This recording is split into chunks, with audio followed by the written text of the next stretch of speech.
gente, estamos entrando ao vivo para mais um encontro GetUp e a gente vai continuar naquela série de mensagens que a gente estava estudando, Encontros Transformadores. A gente tem visto no Evangelho de João os eventos ensinamentos com Jesus, eventos que ele vivenciou. Nós já vimos o encontro dele com Nicodemos, com a samaritana, com o cego do tanque de Siloé. Já vimos alguns encontros e hoje nós veremos mais um que vai certamente nos ajudar bastante. A gente só precisa abrir o coração. Então eu te convido a abrir a Bíblia no livro de João, Evangelho de João, capítulo 11. É um texto bastante famoso, muito conhecido. E assim, sempre um encontro com Jesus ele é transformador, certo? A única forma de nos encontrarmos com Jesus e nossa vida não ser transformada é se nós recusarmos isso. O que depende dele, o encontro ele é transformador.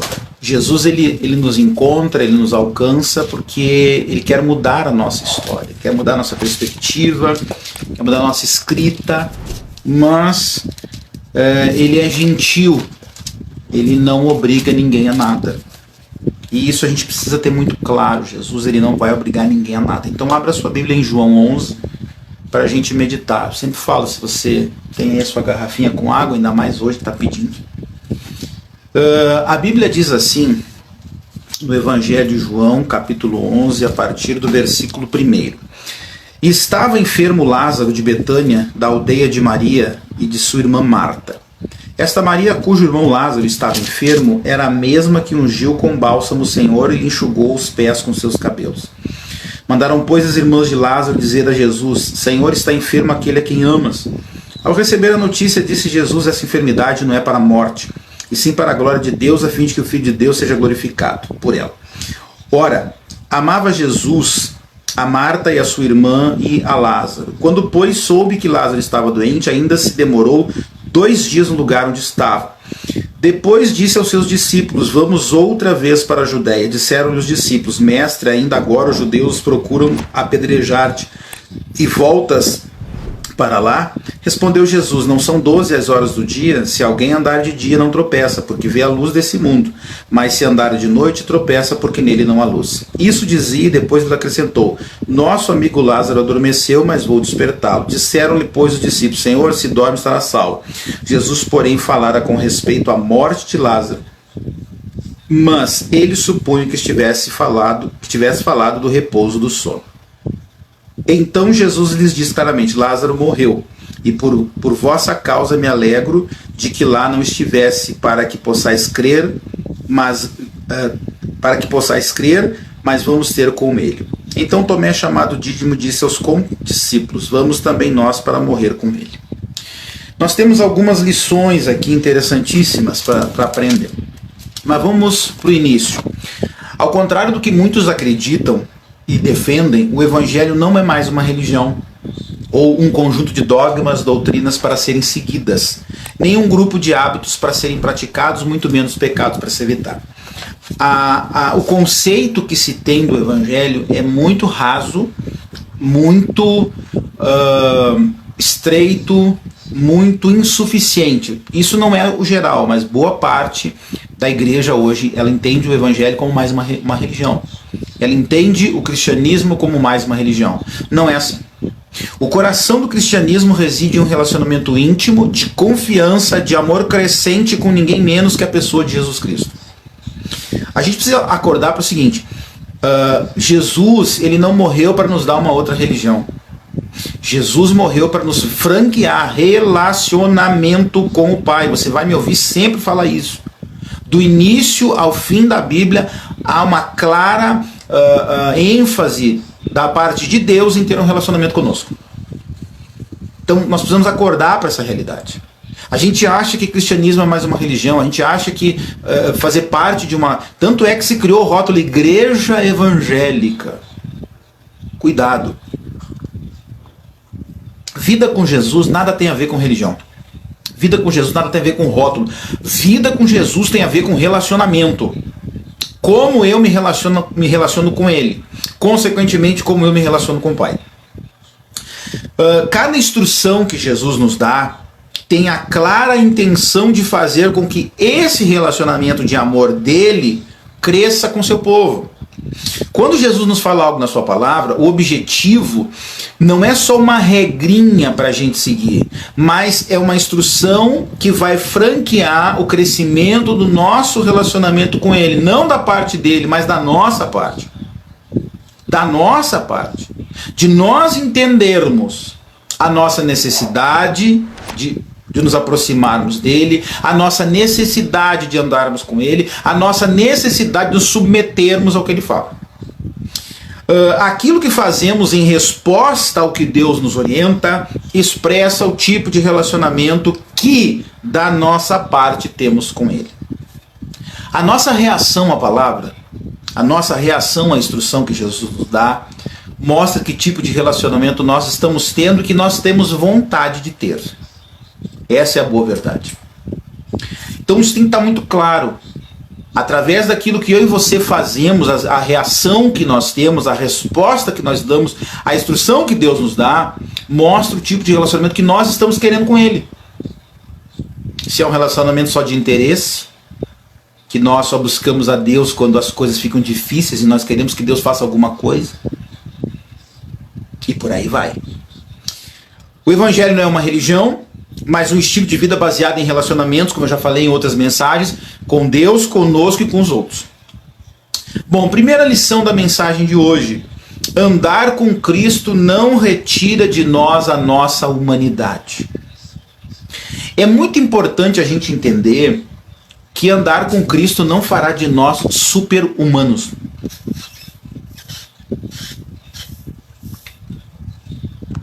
Andar com Cristo não fará de nós super crentes, tá? Infelizmente tem gente que tem uma visão distorcida das Escrituras, do que é a palavra, e aí acha que você não pode enfrentar dificuldades. Se você está enfrentando dificuldades, isso aí é o inimigo. Quer ver uma coisa? Olha o que a Bíblia diz aqui no verso 1 e no verso 2. Estava enfermo Lázaro de Betânia, da aldeia de Maria e de sua irmã Marta. Esta Maria, cujo irmão Lázaro estava enfermo, era a mesma que ungiu com bálsamo o Senhor e lhe enxugou os pés com seus cabelos. Vamos entender um negócio.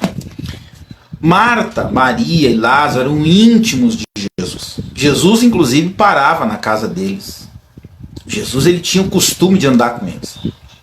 Então, os três irmãos conheciam Jesus. Mas não é porque eles conheciam Jesus que isso iria isentá-los de enfrentar as mazelas da vida. Como o próprio Jesus diz em João 16:33, no mundo tereis aflições, mas tem de bom ânimo, eu venci o mundo.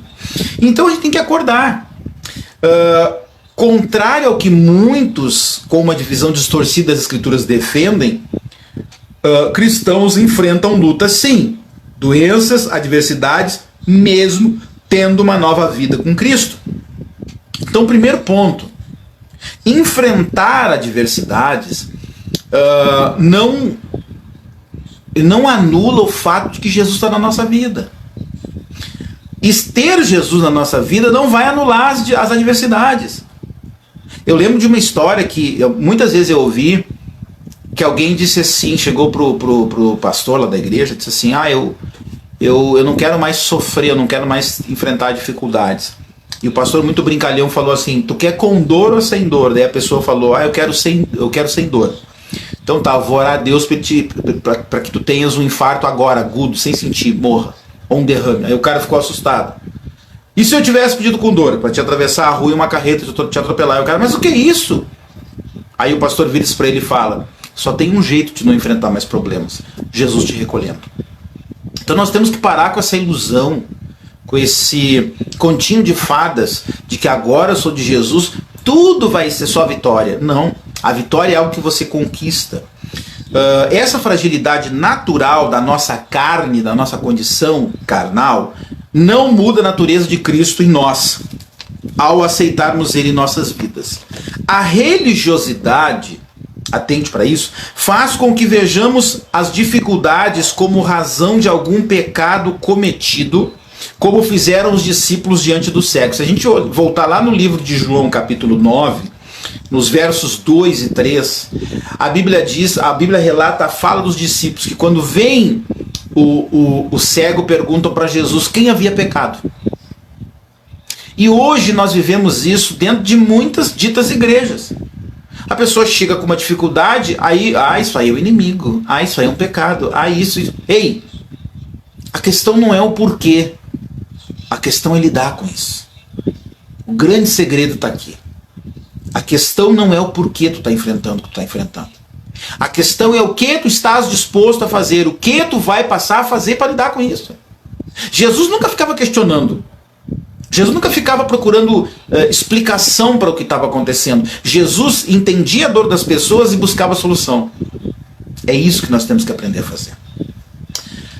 E aí eu trago uma pergunta: como você lida com as adversidades que surgem na sua jornada, uma vez que você tem Jesus em sua vida? Tem pessoas que quando enfrentam uma dificuldade, mesmo já sendo de Jesus, elas começam a reclamar. Ai, Senhor, porque agora que eu fui para a igreja, tudo ficou difícil. Agora que eu comecei a participar dos cultos, agora que eu me batizei, agora que eu desci as águas. Pare com isso. Pare com isso. Aceitou Jesus? Confie nele. Aceitou Jesus? Tem um relacionamento com ele, da sua parte para com ele, porque ele busca ter com você. Tem um relacionamento da sua parte para com ele de confiança. Primeiro ponto.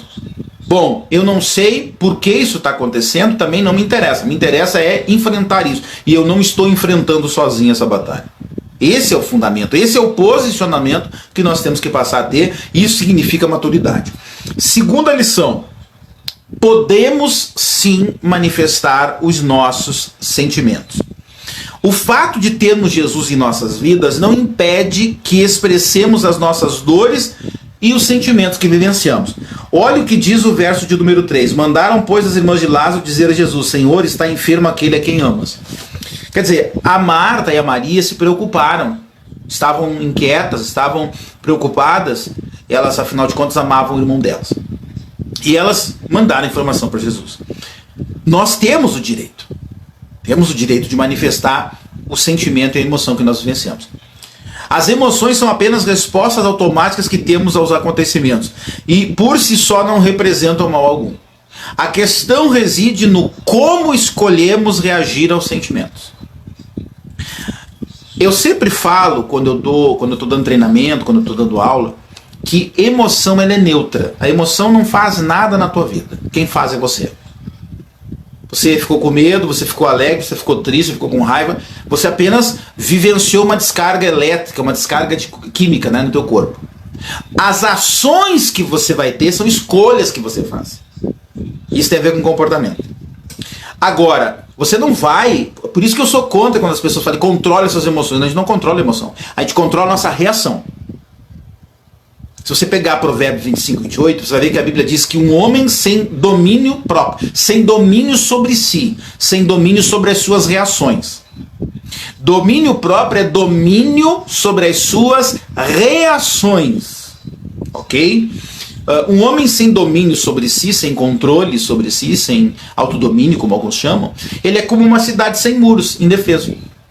Então, devemos vivenciar nossas emoções? Claro que sim. O próprio Jesus, nesse mesmo livro de João 11, no versículo 35, ele não se furta. Ele chora diante do quadro que ele enxerga.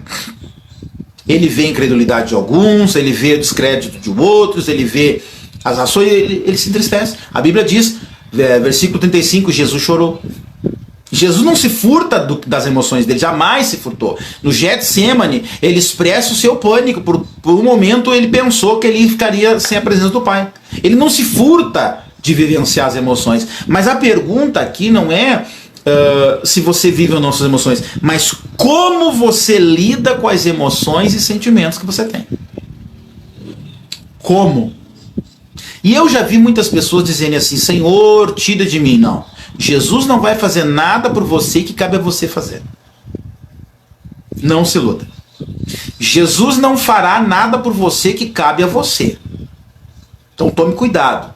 Tenha um relacionamento maduro com ele, consciente e alinhado com a palavra dele. Terceira lição. O segredo está em não nos deixarmos dominar por aquilo que estamos sentindo.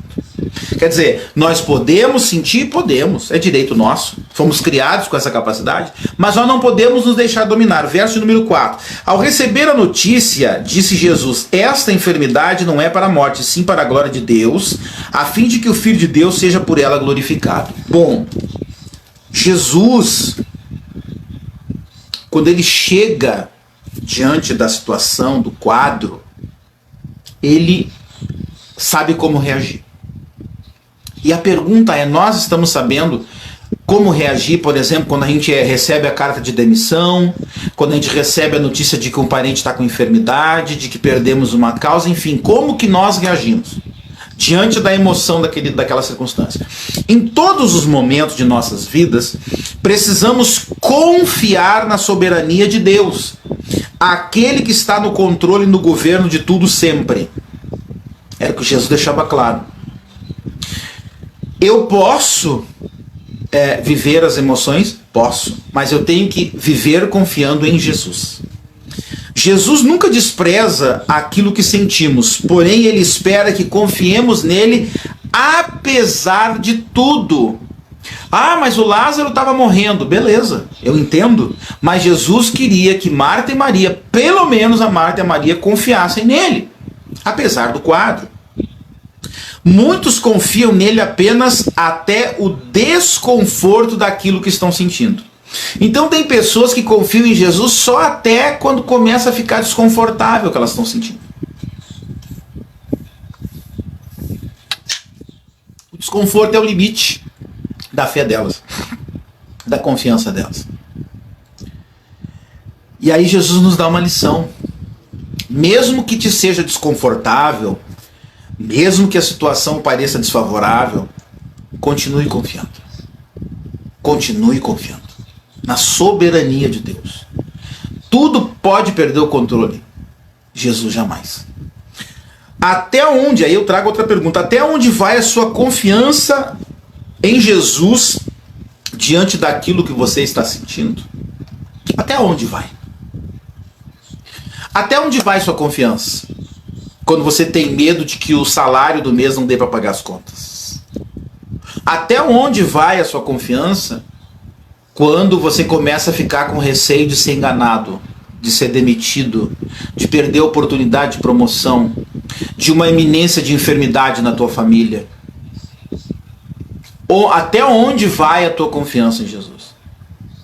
Nós podemos, e com certeza não temos controle sobre a maioria das coisas, mas Jesus tem. E a Bíblia fala em Romanos 8:28 que todas as coisas cooperam para o bem daqueles que amam a Deus e que foram chamados segundo um propósito. Então, se eu creio nisso, eu sei que mesmo no olho do furacão, o Senhor vai me dar sabedoria, vai me dar entendimento e aquilo vai se reverter em algo favorável. Eu só preciso acordar para essa realidade. Eu só preciso ter um relacionamento com ele da minha parte, eu gosto de frisar isso, para que eu possa esperar confiado, sem temer, sem me deixar afetar pelo momento. Quarta lição, Jesus quer relacionamento conosco acima de qualquer coisa. Verso de número 5. Ora, amava Jesus a Marta, a sua irmã e a Lázaro. Jesus amava os três. E aí aqui vale uma colocação. Jesus ama todos, inclusive aqueles que têm maiores dificuldades. Sejam os amáveis, a Maria, sejam os agitados e ansiosos, a Marta, e sejam os casos perdidos, que é o Lázaro, porque a Bíblia diz que ele já estava morto. Mas Jesus não deixou de amar nenhum deles. O amor de Jesus é incondicional. Não é pelo que fazemos ou prometemos para Jesus que ele nos ama. Então, assim, não é pela promessa que você faz, não é pelo voto que você faz, não é pela campanha que você participa, não é pela oração ou pelo grupo de orações que você faz. Não. Jesus, ele te ama porque ele escolheu te amar. Jesus não te ama porque tu é bonitinho. Jesus não me ama porque eu sou especial. A gente brinca aqui em casa, fulano é especial. Não, Jesus não nos ama porque nós somos especiais. Jesus nos ama porque ele escolheu nos amar. Entenda isso. Apesar de nós, Jesus escolheu nos amar. Então o amor dele é incondicional. Não é pelo que eu e você fazemos que ele vai nos amar ou vai deixar de nos amar, tá? Ele escolheu nos amar. Então isso tem que estar claro para a gente. Além disso, a falta dessa compreensão tem feito muitas pessoas trilhar o caminho da religião, apostando em dogmas, rituais, promessas e outras tantas propostas para atraírem a atenção de Deus quando nada disso é necessário. Então imagina aquele camarada que está com peso na consciência, que está com medo de alguma coisa, e ele fica lá fazendo oração, parece que está contando continha, sabe? Parece que está contando bolinha. E ora, e reza um, e ora outro, e reza um, e ora outro, e reza... Sabe o que a gente entende, que a gente aprende e percebe nisso? Falta de relacionamento com Jesus. Eu vou te falar um negócio. A oração, ela foi transformada em pedição. Jesus, ele ensinou a oração não é para pedir, mas para ter um contato, uma comunicação, uma conversa com o Pai. Se você prestar atenção na oração modelo que é o Pai Nosso, você vai ver que Jesus, ele tem um diálogo com o Pai. Um diálogo que ele mostra confiança no Pai. Pai nosso que estás no céu, santificado seja o teu nome, venha a nós o teu reino. Jesus mostra naquela oração a confiança no Pai. A oração é a nossa fala com Deus. Quanto mais natural você for, quanto mais sincero você for com Deus, quanto menos ritualístico você for, quanto menos mecânico você for na sua fala com Deus, Deus quer dialogar com você. Eu, quando vou falar com a minha esposa, com a minha mãe, com a minha filha, eu não fico lá, filha amada, querida do coração. Não falo, eu converso o diálogo que ela entende, o português, o que eu falo que ela entende. Deus espera isso de você. Então tenha um relacionamento com Ele. Confie no amor incondicional de Deus. Não é pelo que você faz, pelo que você diz. Não, é por quem Ele é. O amor dele tem a ver com Ele. Pelo amor de Deus, está na hora de a gente acordar e crescer. O amor de Deus por nós tem a ver com a figura dele, com a pessoa de Jesus Cristo. Então acorde, nós não temos mais que viver fazendo promessas. Ai, porque eu vou entrar de joelhos na igreja. Ai, porque eu vou ficar contando as bolinhas do terço. Não! Acorde. Jesus quer um diálogo. Jesus quer uma conversa. Jesus quer intimidade. Jesus quer relacionamento. Por que Jesus repreende os discípulos mais próximos dele lá no Getsemane? Vocês não conseguem ficar comigo 1 hora vigiando acordados. Ele queria relacionamento. A única coisa que Deus queria era relacionamento. O erro de Adão e Eva foi ferir o relacionamento ao desobedecer uma instrução dada por Deus. Quando um pai, uma mãe diz para o filho não fazer uma coisa, não é porque o pai ou a mãe é ruim, é porque o pai ama tanto aquele filho, a mãe ama tanto aquele filho, que ela sabe que aquilo vai fazer mal para ele. E o pai e a mãe, como se preocupam, têm um relacionamento zeloso, não querem que o filho passe trabalho. Mas parece mentira. A gente, barbado, adulto, muitas vezes se comporta diante de Deus como crianças. A gente precisa amadurecer. A gente precisa amadurecer. Ai, mas é que eu faço a obra. Ei, acorda para uma realidade. Não importa o que tu fazes. Desculpa, eu vou falar o português meio duro, mas tem que ser dito. Jesus está pouco se lixando pro que tu faz. Ai, porque eu estou há 40 anos no ministério. Ai, porque eu estou há 30 anos fazendo esse trabalho. Para Deus pouco importa. Para Deus importa é o quanto de relacionamento tu tens com Ele. Se tu estás fazendo e está tendo sucesso, graças ao relacionamento que tu tens com Jesus. Ai, porque eu vou fazer um jejum agora pela obra. Besteira. Tu vai fazer um jejum, faça por você, para quebrantar a sua carne, algo que você entende que precisa, para que o seu relacionamento com Jesus fique para que você, da sua parte, se aproxime mais dele. As pessoas têm uma visão religiosa das coisas, e isso tem que mudar. Jesus quer, intimidade, rosto colado, sabe? Ouvir do coração. O Davi não ficava fazendo orações, o Davi falava com Deus. A Bíblia diz que o próprio Adão falava com Deus. A Bíblia diz que o Moisés falava com Deus. O Abrão falava com Deus. Por que eu e você, que somos filhos, que temos Jesus para nos franquear isso, não vamos fazer? Vamos ficar como bons religiosos. Oh, nosso Deus. Estamos aqui pelos conclaves. Por favor. Tenha um relacionamento baseado no amor incondicional de Jesus por você. Eu estou aqui porque Jesus me amou. Eu não era digno e não sou. Eu não era merecedor e não sou. É tudo pelo amor dele. Eu não sou digno nem da minha própria vida. Eu sou grato a Jesus porque ele deixou ter ela. A gente precisa parar com essa visão religiosa. Não, porque eu estou aqui porque o Senhor está me usando. Ei, acorde. Ele usa a gente por misericórdia. A gente não é digno nem do ar que a gente respira. Jesus disse, eu vou usar esse cabrinho aí por misericórdia. Vou usar esse pretinho aí por misericórdia. É assim que funciona. Essa é a consciência que nós temos que ter. E ponto. Nós estamos de pé por causa do amor incondicional de Jesus. Todos, inclusive aqueles que ainda não foram alcançados por ele. Porque o amor dele para o pessoal que ainda não aceitou Jesus, nada tem a ver com a pessoa deles, tem a ver com ele. É a escolha dele. Isso que é genial. Que era o único jeito, de todo mundo poder ser alcançado. Pela vontade dele. A Bíblia diz em João 3,16, você deve conhecer, e Deus amou o mundo, sua vontade própria, que deu seu filho, escolha dele. Ponto.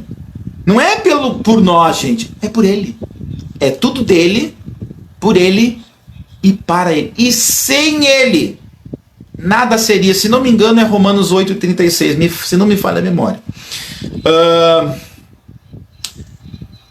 Infelizmente, a exemplo do que acontecia nos dias do profeta Jeremias, o povo está satisfeito em ter rituais vazios, ao invés de desfrutar do amor e da presença manifesta de Deus, hoje através de Jesus. Nos tempos do profeta Jeremias, era comum, as pessoas estavam acostumadas com os rituais, mas rituais vazios da presença de Deus. E muita gente está assim hoje, dentro da igreja,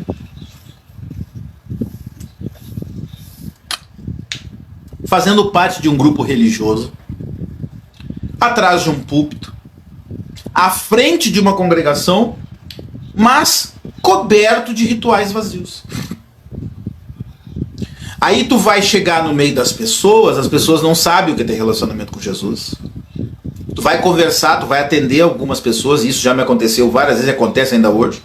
Gente que está dentro de igreja vem falar comigo e fala, mas irmão, para um pouquinho. Jesus te amou, Jesus te ama. Pare de se cobrar. Se recomponha na presença dele, se coloque de pé, acredite no amor de Jesus. É impressionante. Mas por quê? Porque as pessoas preferem, como eu citei há pouco, a exemplo que acontecia nos tempos do profeta Jeremias, preferem rituais vazios. Aí colocam umas frases de efeito, e fazem toda uma... que eu vou te falar, chega a dar um desânimo olhar um negócio desse. Mas é por causa do amor incondicional de Jesus que essas criaturas estão de pé, então não adianta nada, Agora que a gente acorde enquanto é tempo. Que mais? Não podemos nos tornar tão confortáveis com nossa religião e filosofia a ponto de não percebermos a presença real de Deus nela. Aí às vezes a gente está tão acomodado, tão confortável com a religião que a gente vive, que a gente não percebe que a presença dele não está ali. Isso é perigoso. Quando ele se faz presente, a diferença é inconfundível, é notória e é óbvia. Confiamos em Deus e desfrutamos de sua presença quando damos ouvidos à sua palavra. E eu trago outra pergunta. Quando você acredita e confia no amor incondicional de Jesus, você acredita e confia no amor incondicional de Jesus? Ou você está mais confiado nos dogmas e rituais que a sua religião morta e vazia propõe? Ai, que é isso? Não interessa se você professa fé A, B, C ou D. Se você está agindo como religioso, você está vivendo uma religião. E aí eu pergunto, você confia no amor incondicional de Jesus ou está confiado nos dogmas e rituais da sua religião morta e vazia? Ah, porque tem que fazer isso e aquilo para ser abençoado. Está errado, não tem que fazer nada. A Bíblia você tem que crer. Ah, mas não, amor incondicional. Porque se tiver que fazer alguma coisa, já a maioria não vai poder fazer. Então nós temos que crer. O encontro com Jesus é transformador. Ponto. Quinta lição. Precisamos ter sensibilidade para mudar a agenda quando necessário. Isso é muito importante. Verso número 6. Quando, pois, soube que Lázaro estava doente, ainda se demorou 2 dias no lugar onde estava. Jesus, ele... E aí o verso 7, né? Depois disse aos seus discípulos, vamos outra vez para a Judéia. Disseram os discípulos, mestre, ainda agora os judeus procuravam apedrejar-te e voltas para lá. Respondeu Jesus, não são 12 horas do dia? Se alguém andar de dia não tropeça porque vê a luz deste mundo, mas se andar de noite tropeça porque nele não há luz. Isso dizia e depois ele acrescentou, nosso amigo Lázaro adormeceu, mas vou para lá despertá-lo. Então Jesus tinha uma agenda, mas ele soube ser sensível para mudar a sua agenda quando houve necessidade. Isso é importantíssimo para nós. Aprenda a ter sensibilidade para lidar com a sua agenda. Muitas vezes não temos o tato necessário para saber o que priorizar. Jesus nos dá uma lição incrível nesse texto. Jesus sabia o que pôr em primeiro lugar. Priorizar é isso. Quando esperar? Até quando esperar depois de uma notícia ruim? O que fazer? Para onde ir? Hoje isso aqui pode parecer as perguntas mais simples do mundo, mas hoje a grande maioria dos cristãos derrapa aqui. Recebe uma notícia ruim, não sabe o que faz. Parece uma barata tonta correndo de um lado para outro. Ai, porque o fulano falou que não sei o que. Nem vai verificar se aquilo que o fulano falou é verdade. Nem vai verificar a veracidade do que foi dito. Fica correndo igual... Quando eu era pequeno, a minha avó e as minhas tias-avós, elas tinham o costume de desnucar a galinha, que elas chamavam, né? Matar a galinha. Isso era uma prática comum antiga. E eu cansei de ver elas fazendo isso. E elas desnucavam a galinha, colocavam dentro do saco e mandavam a gente pisar em cima para a galinha morrer. Só que a galinha ficava... O sangue quente, a galinha ficava pulando. E a gente, criança, ficava com medo. Então tem gente que, se tu tirava o pé do saco, a galinha saía correndo com o pescoço quebrado no pátio. E a gente... Por que eu trouxe esse exemplo? Porque tem gente assim hoje. Parece uma galinha se sacudindo, se batendo antes da morte. Recebe uma notícia triste, às vezes não é nem uma notícia triste, às vezes é um... Vou te dar um exemplo. Às vezes é um comunicado automático que chega. Tipo do banco, sei lá. A pessoa surta. Mas para lá um pouquinho. O que Jesus me ensinou? Confiar no Pai. Ainda que seja uma notícia triste, eu não tenho que sair me atirando. Eu tenho que confiar no amor incondicional de Jesus. Jesus, o Senhor é na minha vida, o Senhor disse que estaria comigo até o final dos tempos, e eu sei que até o final do período, até a hora certa, o Senhor vai me dar a direção do que fazer. Eu não estou dizendo para você ser um mosca morta. Estou falando para você ser prudente. O prudente é aquele camarada que escolhe o que ele vai fazer. Ele vê se é válido fazer aquilo ali. O prudente vê se aquilo vai dar algum retorno para ele. E é isso que Jesus espera que nós façamos. Ele foi prudente na hora de escolher ir visitar o Lázaro. Ele quer que a gente seja prudente. O segredo é sempre estarmos com os ouvidos atentos ao que quer de nós o Senhor. Eu vou trazer, inclusive, um texto que eu gosto muito, lá de Provérbios 29, verso 18. Inclusive, isso aqui foi Isso aqui foi a palavra do devocional de ontem. Se você não está acompanhando, vá acompanhe no nosso canal do YouTube, no Spotify. Diariamente a gente está colocando um devocional. E no devocional de ontem foi esse o texto. Provérbios 29, verso 18. Não havendo profecia ou revelação, algumas traduções falam assim, o povo se corrompe, mas o que guarda a lei, este é feliz. Então assim, eu tenho que estar atento ao que Deus vai me dizer, porque Ele vai me mostrar o que deve ser feito. Ele vai me mostrar o que Ele espera de mim. Ele vai me mostrar o que é melhor para mim. Ele vai me instruir a respeito de como agir. Quando eu ando por revelação da palavra, eu não gosto muito da palavra revelação, mas quando eu ando por inspiração da palavra de Deus, quando eu ando na instrução da palavra de Deus, as coisas são muito diferentes. E aí eu trago outra pergunta: quais critérios determinam a sua agenda e as suas ações? Muita gente, apesar de ser de Jesus, de estar na igreja e tal, o que determina a agenda dela e das suas ações é o impulso. Como é que a gente fala? O desvario. Eu tenho que fazer uma coisa, meu Deus. Não. Calma. Vou esperar mais um pouquinho.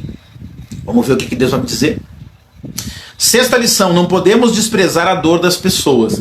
Jesus nunca desprezou a dor das pessoas com as quais ele se encontrava. Ele espera o mesmo de nós. Olha o que diz o verso 11 de João 11. Isto dizia, e depois ele acrescentou: nosso amigo Lázaro adormeceu, mas vou para despertá-lo. Disseram-lhe, pois, os discípulos: Senhor, se dorme, estará salvo.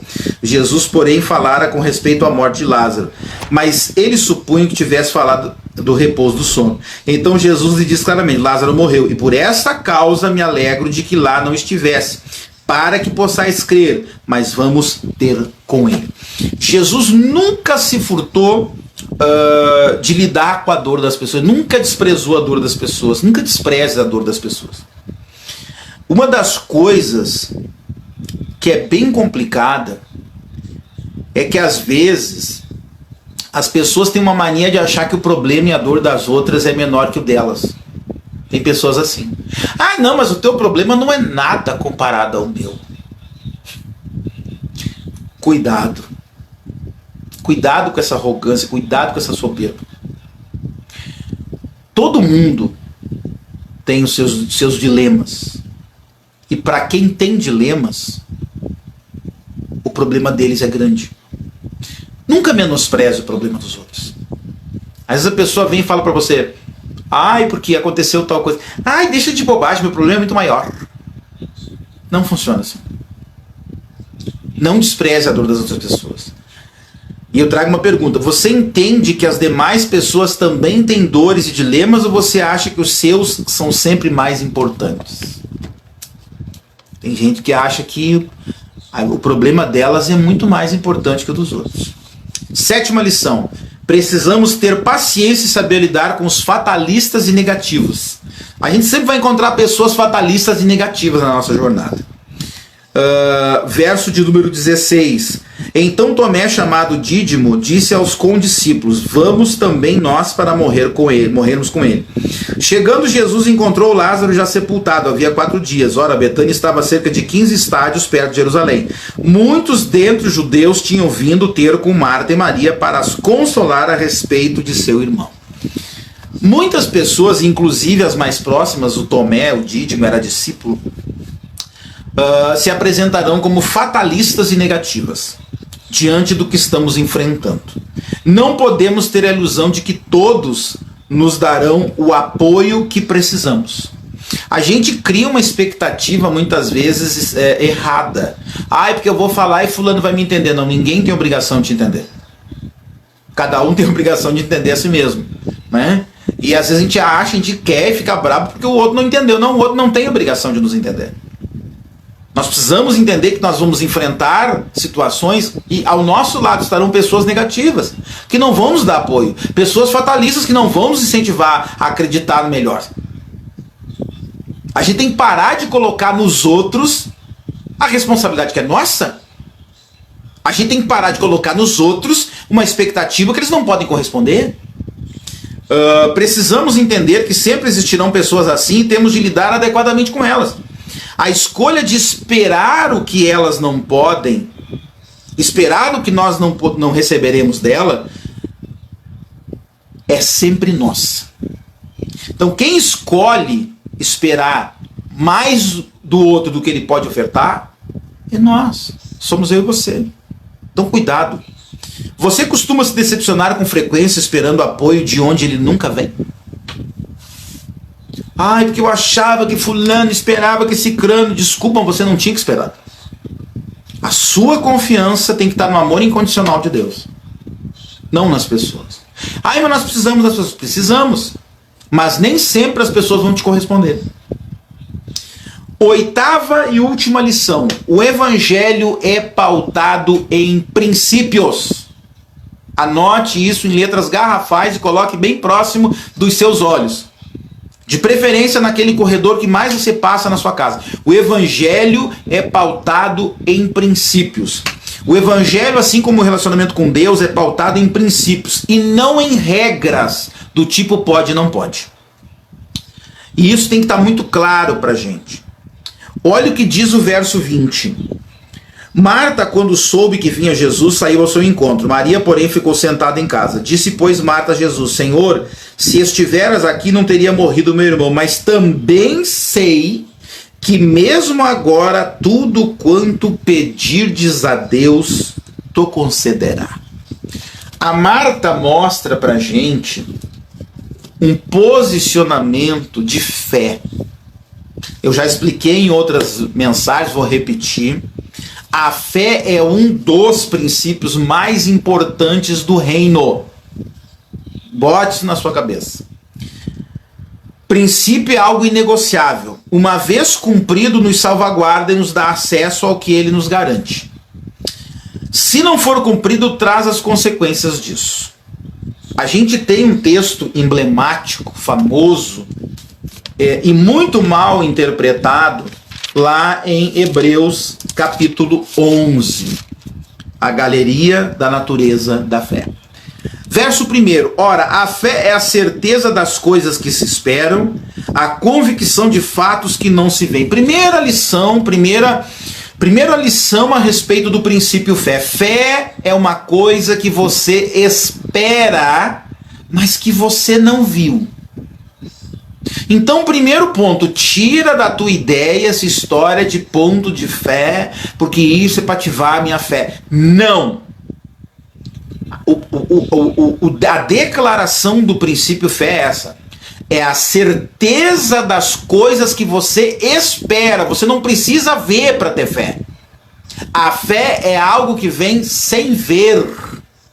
Se você pegar Romanos 10:17, a Bíblia diz que a fé vem pelo ouvir e o ouvir vem pela palavra. A fé não tem a ver com visão, a fé tem a ver com o que você ouve e o que você assimila. Aí tem outro fator importante no verso 6, que também fala do princípio fé. De fato, sem fé é impossível agradar a Deus, porquanto é necessário que aquele que se aproxima de Deus crê que ele existe e que se torna galardoador ou recompensador dos que o buscam. Bom, fé é um princípio. E aqui a Bíblia está deixando claro que sem ela ninguém agrada a Deus. Então cuidado. Eu tenho uma fé muito grande. Bom, se você tem uma fé, e a Bíblia diz que não precisa ser muito grande, basta ser o tamanho do grão de mostarda. Se você tem fé, você não vai ficar enchendo a boca por aí afora. Você vai só confiar. E as tuas ações, o teu comportamento vai corroborar o que você diz que tem. Então, primeiro ponto, fé a fé mostra que para ela é desnecessário ver alguma coisa. É tipo Tomé, eu preciso ver para que não existe isso. A fé não precisa ver nada para crer. Porque Jesus, eu creio. Tomei para mim, já era, vai acontecer. Se é de Deus para mim, vai acontecer. Se não for, ele vai tirar e tá tudo certo. Porque eu estou confiado no amor incondicional de Deus e na fé que tenho na palavra dele. Ponto. Esperança do que eu não vi, esperança, coisas que eu espero, e convicção apesar de eu ter ouvido, mas não ter visto. E quando me posiciono assim nesse princípio, eu agrado a Deus e sou por ele recompensado. Marta nos dá uma lição incrível aqui. Não são as circunstâncias que devem reger as nossas decisões e as nossas vidas, mas os princípios do reino, no caso aqui, a fé. Aí eu fico vendo algumas pessoas, eu creio em Jesus, eu amo Jesus, eu tenho fé. Aí basta uma dor de barriga pro camarada perder o chão. Me desculpa, mas ali eu vejo que ele não tem fé coisa nenhuma. Ai, que palavra dura, não é realidade. Quando a gente crê, a gente espera sem ver. Não foi isso que nós lemos agora? Hebreus 11:1? Pois então. E aí eu fecho fazendo uma pergunta. O que rege a sua tomada de decisões? As circunstâncias? A necessidade? Ou os princípios? Como é que você decide na sua vida? Você decide com base nas circunstâncias? Na necessidade? Ou nos princípios, como por exemplo a fé? A escolha é sua. Seja qual for o dilema que você está enfrentando. Esse encontro aqui de Jesus com Lázaro e sua família nos dá um ensinamento muito profundo. As circunstâncias, por piores que sejam, não podem decidir o que nós fazemos, muito menos o posicionamento que nós assumimos. Uma das coisas que eu acho incríveis é que quando Jesus encontra as pessoas, ele sempre reforça para elas quem elas são. Não são as circunstâncias que vão dizer quem você é, mas o que a palavra de Deus fala a teu respeito. Porque tu isso, porque tu aquilo. Eu não sou nada do que tu acha. Eu sou o que a Bíblia diz que eu sou. A Bíblia diz que eu sou a imagem e a semelhança de Deus, criado para as boas obras, estas que foram criadas antes de mim para que eu andasse nelas. Eu sou aquele que a Bíblia diz que foi criado com um propósito e chamado por esse propósito. A Bíblia diz que eu sou a imagem e semelhança do Senhor. A Bíblia diz que eu sou filho amado de Deus. Então deixa eu te falar uma coisa.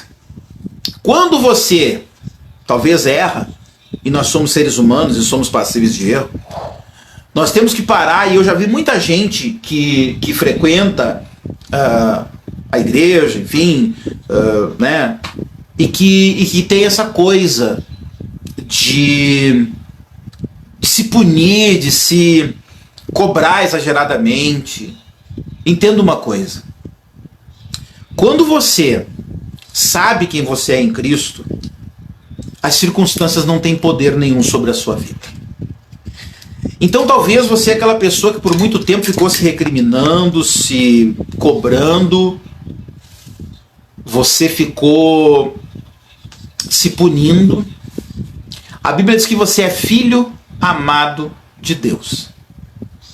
Então respeite isso, valorize isso, reconheça isso e não deixe que as circunstâncias falem nada ao contrário da identidade que Jesus diz que você tem, que a palavra diz que você tem. Os seus erros não desmerecem você.